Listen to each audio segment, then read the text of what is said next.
Well, okay, so all of this said, how do we prepare to teach online? And as I said, I think it's a terrific opportunity and engaging, and I'm enthused about online. So, some of the things that are helpful, I think, are first of all, of course, to be knowledgeable about the platform, the learning management system that you're using. And we have really the good fortune here at UNC that people have been very supportive. We've had boot camps, we've had specific tutorial kind of things. There's a lot of tutorial that you can do independently, and then there have been, a fair amount of classes and things as we moved from one learning platform to another. And there's certainly a lot of similarities, but every course management system has its peculiarities or specifics. So it's certainly helpful to be knowledgeable about that. And we're trying one of the things here. We'll try to provide some opportunities for that, and we'll have the online tutorials posted on the site that we're developing for the adjunct faculty. So all of those things would be helpful to you. And of course, the next piece is familiarity with your course content. So you need to be knowledgeable, of course, and know also resources. If you have a course that's very text-based, then that's not as much of a challenge. But in today's world, the students, of course, are reading far afield. They're looking at a lot of online sources. We can widen and broaden the scope because we have things available now. The librarians are very helpful with this. So we want to be sure we have the most current and the most up-to-date and a range of resources available. So, being familiar with your course and the various resources is important. And then, of course, developing course assignments, just as in a face-to-face course. But you want to be sure the course assignments very carefully align, which is one of the things Quality Matters talks a lot about, that the objectives of the course, the learning activities, the course assignments, and then the way things are evaluated all match up. And that's maybe even more important because you're not face-to-face with students, and it needs to be very clearly set out for them. And then, of course, creating grading rubrics. And most of the courses, I think, do have grading rubrics kind of in them. A good thing about an online system is that the student can pull that up just immediately as they post their assignment or as they prepare their assignment. So it's really important that we have very objective rubrics that focus on the outcomes we're expecting. So in terms of preparation, we'll talk a little bit more about this. You can, most of the time, unless it's a brand new course, you can import the content from a prior course, and that's great. I mean, that's a good thing about electronic delivery is that you can, if things have been done in the past, you can copy those and put those into the new course. You can, of course, though, need to, and I'll put asterisks on these couple of things, you need to be sure you've updated deadlines, dates, notifications. If you have announcements that are going to work in the next semester, great, but be sure that they have been updated as far as deadlines. That's one of the things we hear from students a lot, that things don't match. And so they've got an announcement that says this, they have a course schedule that says this, they have maybe some leftover page on an assignment in the Canvas site that says another thing. I mean, that's so confusing for them, and they, rightly object to having that. You want to upload the new syllabus and a new schedule if that's the way you've prepared it. You want to create a welcome announcement. That's, again, extremely important. We'll talk a little more about that. And then in Canvas, you have to be sure you publish the course, and we'll talk individually with you about that, but it needs to be out there, and there's a button to push, and that's been a little bit source of angst as we change to a different course management system. In terms of Quality Matters, as I said, most of the courses are developed around the basic principles, and many of them have been reviewed for Quality Matters, so we're really paying attention to this set of things. So Quality Matters helps us to create a well-designed course, and one that students can navigate. Really important that they don't have to push too many buttons, click too much, and you probably have noticed this yourself if you've taken online courses or even navigating a shopping shopping website. If you've got to click too much, that's not okay for most people. So we want to make the course navigatable for students. You want to establish the rubrics and standards for performance. Really important to have a start here place so that students know, yes, start here, and this will take you step by step through reviewing the syllabus, what the assignments are, what the expectations are, all that kind of thing. That's very much a Quality Matters thing. I had not seen that prior to learning about Quality Matters, and I think it really makes a lot of sense to have a designated start here, that's the first screen the student sees. You can change it later in the course when they don't need to keep starting over, but it's important, I think. You want to have other people look at the course. For many of you, there will, of course, already be quite a bit of peer review, but we want to ensure that we have a quality online course, and so peer review is an important thing. Emphasis on quality improvement and making the course better all the time, but I would put a caveat to that. Don't change it while it's in progress, because students do not they're fine with corrections, of course, and then you need to make it clear that a correction has been made. But in general, the syllabus that's put out, the schedule, that's a contract with them, so you need to be sure that you keep that the same unless you have a very good reason for change.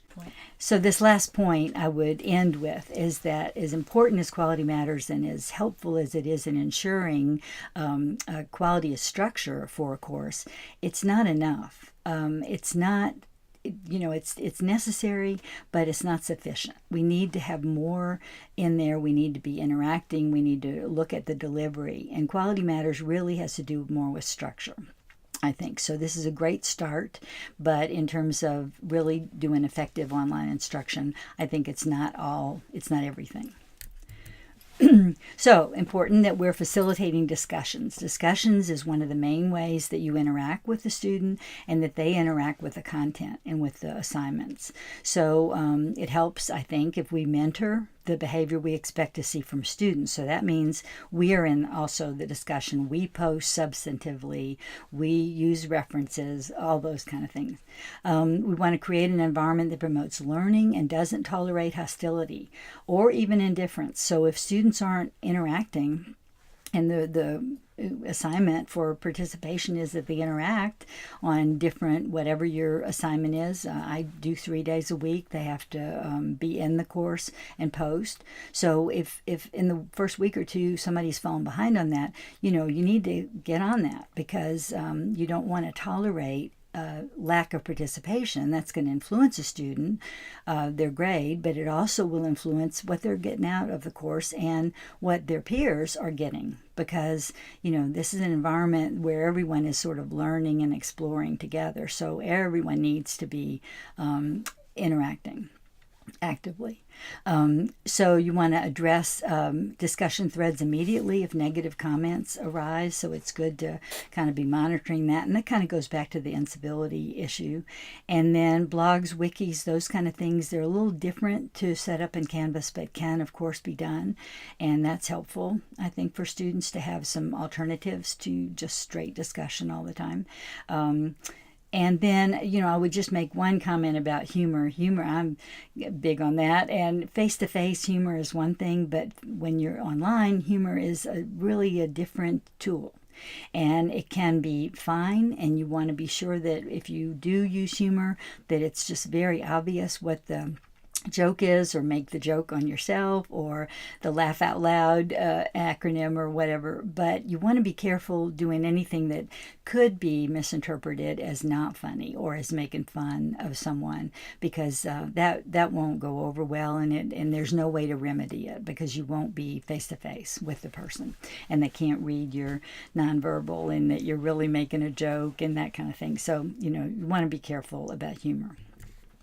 You want to provide student feedback. As I mentioned, this is a source of satisfaction for students. It's also the way that they're getting formative evaluations, so we need to be very conscious of providing feedback. It needs to be provided in a timely manner. It needs to be educative, so constructive. We need to start, maybe kind of good practice, start with the strength of whatever, hey, you've really done a great job discussing that particular point. You might think about this, kind of point, and, in contrast, I would do this. So, you want to kind of frame feedback with the strengths, but then also areas that can be improved. And again, because it's online and black and white and typed, you want to be sure that it's not going to be misinterpreted, that it's clear. Taking their individual needs into consideration, as I said, start with strengths, and then end every feedback note, and this would be true for email as well. There's kind of a separate standard of etiquette, I guess, for email, but you want to, with email or feedback on an assignment or in the discussion, end everything with options for further communication. If you have any other questions, let me know. Let me know if there are other questions. What are your thoughts about this? I mean, that kind of thing. Or could we follow up with a phone call, for instance? Or, I'm glad to follow up with a phone call. So you want to end your feedback to students with something positive and opening the door for further communication. You want to create a caring environment. So as I mentioned, presence is something that's really been identified in the literature as important. So all the kinds of presence that you might have. So just to think about, how often do you think you should interact with students in an online course? Should you interact multiple times a day? Should you interact daily, every other day, weekly? Well, in general, multiple times a day, you won't do anything else. I mean, so that's probably, I would say no on that, although I do probably check into my course a couple of times a day. But, multiple times a day is probably not feasible or realistic for you. I tend to check daily. Lots of folks feel that every other day is sufficient, and so that's kind of something you can think about. Weekly is probably too infrequently, I think, because if students have a requirement, one place I worked, our rule of thumb was you should be as active as your most active student. So if students are interacting daily, then you at least need to be in there that much. If students, if you've got a requirement that students interact 3 times a week, whatever, you need to at least, because you've got to be checking that. And you have to model, I feel, as a faculty model, the kind of behavior you expect to see from the students. So I think weekly is definitely not sufficient. Every other day might be fine, depending on what you've set up in terms of expectations with the students. You want to create connections, so every course should start with personal introductions. We talked a little bit about making your own personal introduction on a video, for instance, and then making a forum for discussion so people can introduce themselves. It's great if you can expect and guide them through posting a picture of themselves, not hard, in Canvas at all. Some of the ways to create connections would also include things like a Who I Am poem, and I've seen this used. I haven't used this myself, but really a creative way. Maybe give them 5 lines that they have to do, describing who I am. 2 truths and a lie. I've used a variation of this, something fun about yourself, some little known fact about yourself, that kind of thing. When students, especially if they're in a cohort, and they know each other and it's the same group every time, they know each other. So it might be they don't have to do the whole thing again, although you want to be careful if you've added any new students that they then can take advantage of everyone's introduction, makes them feel. So sometimes I just have them update or do something like, a little known fact or something funny that happened or something like that. But you want to definitely have an introduction forum and have some way that then your students are getting together, learning a little bit about each other. And other things to create a caring environment are expectations about how often people communicate. That's creating caring, demonstrating respect for everyone, and then you can allow for some informal dialogues. And as I mentioned, there are even ways of creating a more open forum where people can post, any question or thought. I've had students help each other, post a resource, for instance. I teach a policy class, and they have to go to some activities that have to do with legislation. So they'll post, hey, I heard about this good thing, and I'm going to go. So an informal discussion is great, in addition to the ones that you're grading and that you have as course assignments. Cafe or lounges, they're ways of creating some of these spaces for students. You want to always give students some way of orienting themselves to the course. So creating a civil and effective learning environment requires informed students because they have to be partners then with the faculty. So there are various ways of doing this. There are tutorials, of course, through Canvas for students, and it's good to point them to those in the Start Here information in your course. But in addition, sometime I've done things like a scavenger hunt. I learned about that from a Quality Matters seminar, so that they have to be acquainted with the course site, the syllabus, the resources, and it's a pass-fail activity, but they have to make an 80. They can have multiple attempts, and they have to do that like by the first week. So I found that to really work well, and some of you might even have that kind of thing, just a scavenger hunt or a syllabus check or something like that in your course. We want to talk a little bit with students, and there's some really nice resources that Canvas provides about communicating online, so beyond netiquette.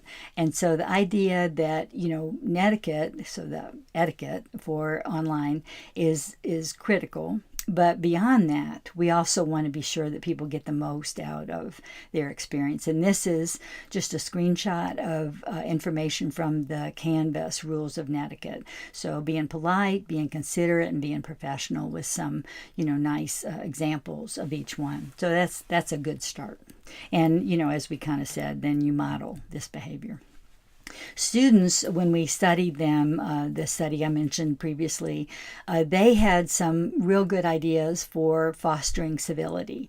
So one of the things students propose is that incivility needs to be addressed immediately, and the offender has to be held accountable and monitored continually, because once this kind of behavior happens, the other students feel that if faculty ignore it, then that's take an exception to the fact that this is not okay. I mean, they're not doing something about it. So the faculty things that can be done, and this was from my colleagues as well as things that students said. So we can role model, of course, being more professional and being civil. We can address the incivility promptly and privately. So we need to get with the person who's made the offensive comment and tell them that's not acceptable and that that's not going to be okay. If we can delete the comment, sometime you can, then that also should be done.